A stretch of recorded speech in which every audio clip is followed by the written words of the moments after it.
अभी तो ये देखना बाकी है कि और कितना बर्बाद होना बाकी है। जिसे तलाशते खुद को खो दिया मैंने, वो कहता है अभी इम्तिहान बाकी है।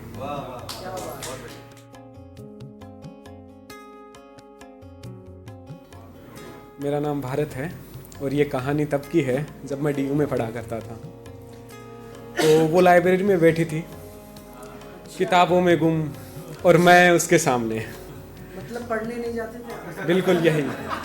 तो जैसे ही उसने बुक जो है अपनी टेबल पे रखी तो मेरी नज़र उसकी आंखों पे गई और उसकी आंखों के बीच में एक तिल था और मेरा दिल उसी तिल में अटक गया और मैं जो पढ़ने गया था अब बस उसी को देखता रहा। तो सुनिएगा कि दिल तो उसकी आंखों के बीच के काले से तिल में अटका सा है।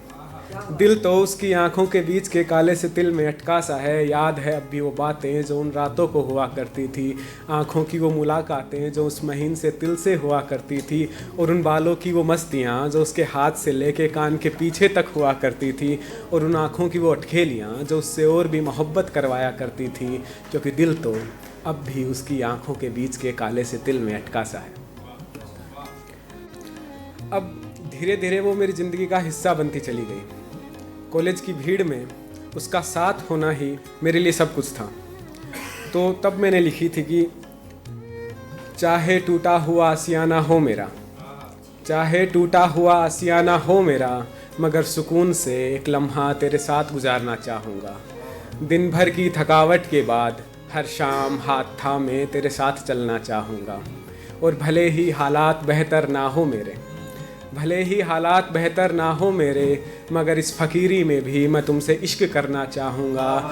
और मोहब्बत तो शायर करते हैं, मोहब्बत तो शायर करते हैं, अगर तेरी इजाज़त हो तो तेरा शायर बनना चाहूँगा। और मेरे घर से पूरा आसमान दिखता है, मेरे घर से पूरा आसमान दिखता है। मैं तारों की छाँव में तेरा दीदार करना चाहूँगा। और बाकी सबसे अलग है मेरी आशिकी, मैं तुम्हें मेरी माँ से मिलवाना चाहूँगा। बहुत बहुत शुक्रिया। तो हमने कभी भी ऐसे खुले शब्दों में इजहार नहीं किया था, लेकिन हमारी आंखें हमारी खामोशियों को बयां कर देती थी। तो तब मैंने लिखना शुरू किया था उस टाइम पे, और मैं चाहता था कि मैं उसे वो सब कुछ सुनाऊं जो मैंने उसके लिए लिखा। तो सुनिएगा कि चाहे ज़माना मुझे तुझ पर फना समझे, चाहे ज़माना मुझे तुझ पर फना समझे, मुझे शब्दों में उतार तुझे मशहूर करना है। दुनिया तुझे इस शब्दों में ढूंढने लग जाए, मुझे इससे ज़्यादा और क्या करना है। और तेरी आँखों की कशिश तो मुझे जाने ही नहीं दे रही, और तुझे मुझको इनसे महरूम करना है। और धीरे धीरे तू हकीकत से तसव्वुर में हो आई, मगर मुझे अब भी तेरा इंतज़ार करना है।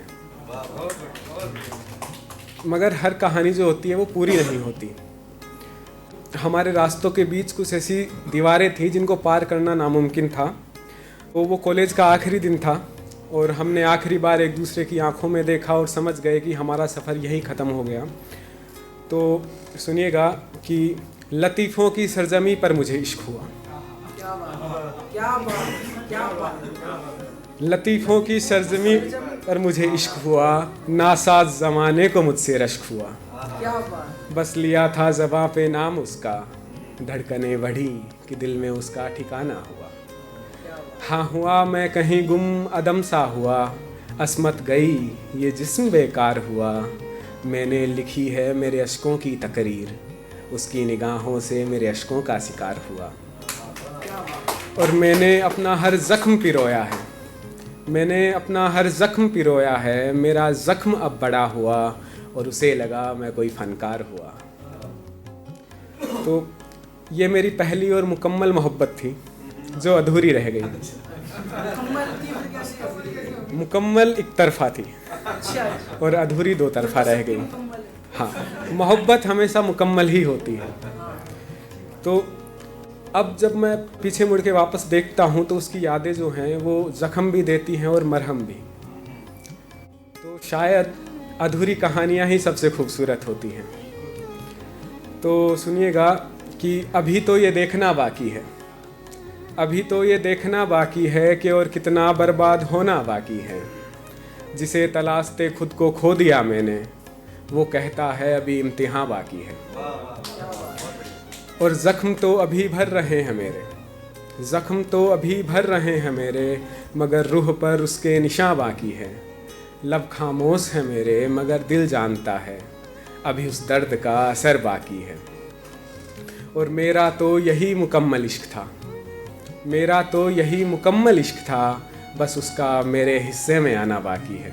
बहुत बहुत शुक्रिया। That's my time.